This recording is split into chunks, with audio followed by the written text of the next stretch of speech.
Hey, Dr. Eric. Welcome to my YouTube neighborhood, the channel where we get one mindset tip and one body set tip to take with you, not only throughout today's video, but also later throughout the week and beyond as well.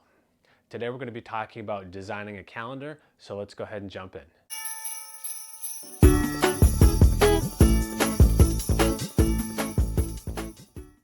So why would you want to design a calendar, right? We've got our smartphones, we've got our tablets, we've got our computers. Why do you actually want to physically have something that's on the wall? One of the things that I learned from a workshop that I took a couple of years ago was by having something visual in sight, you can actually get very, very creative with it. What it allows you to do is you actually get to see an entire, we can say it could be a work week, it could be a work month. I wouldn't maybe necessarily go at a full year unless you're someone who's very, very busy. But for most of us, putting up a calendar on a wall that's about a month long is quite good. So what I like to do is I went to the store and I bought one of those big, kind of like 2 foot by 3 foot easel boards. And what I do is it's actually designed by the Post-it people, so I actually stick it right on a wall. And what I do is in that Post-it note, I've drawn grids that design out a week or designs out a month.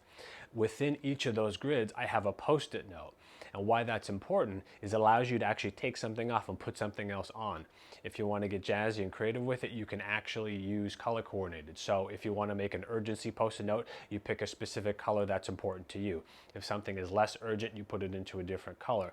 Why this is nice is because it allows you to scribble something down as you're walking around your house, you're walking around your office. That way it was in your brain, you wrote it down and you walked away. How many of us have actually had those ideas, forgot to write them down and say, shit, what was that thing I was supposed to do? Well, guess what? You just put it on your board, right? Pretty easy stuff.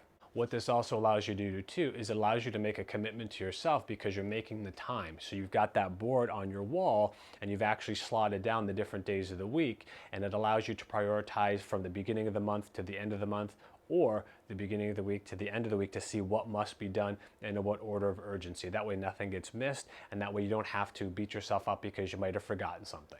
This also allows you to get creative with your time as well, and this is where our mindset tip comes in. So if you're somebody who's always under the gun, who never has time for themselves, this is a perfect opportunity to actually plan out your week. And I would say for those super busy people, let's start with a week. Don't go for the month, start with a week. So you take that big board, you have all the different days of the week, and you can have different Post-its. You could have morning, you can have afternoon, you can have evening, you can have late evening.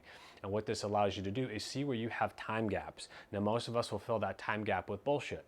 What I mean by that is it's time that we're wasting when we could really be focusing on that thing that we're supposed to do. That could be something as simple as reading that book that's been on your shelf for 3 years. It could be fixing that thing in your house that's been leaking for 3 weeks because you don't want to call a plumber. It could also be making time for relationship. It could also be making time for exercise, right? So this is the mindset tip and the body set tip kind of rolled into one.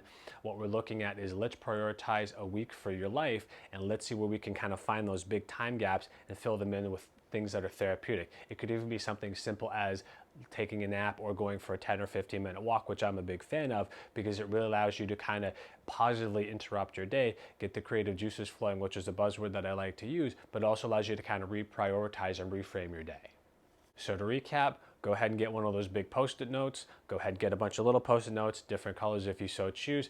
I recommend writing in a big black marker. Don't write in kind of tiny cramped handwriting because then your board starts to look cluttered and that can leave you feeling overwhelmed. Don't forget you can take things off of that Post-it note. You can put things back on. There are no rules. And sometimes what you might want to do is draw a little line at the bottom of your big Post-it board, and that's where ideas can kind of come and go, right? So maybe something that it gets prioritized for the following month. So if you write January and then this is something for February, you put that down just below the line, and then that becomes applicable for the next month. It also works week to week as well. So there you have it, one mindset tip and one body set tip kind of rolled into one. Don't forget to commit.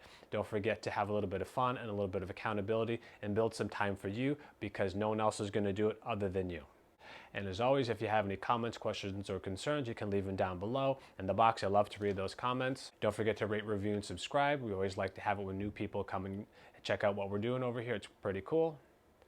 And as always, stay healthy.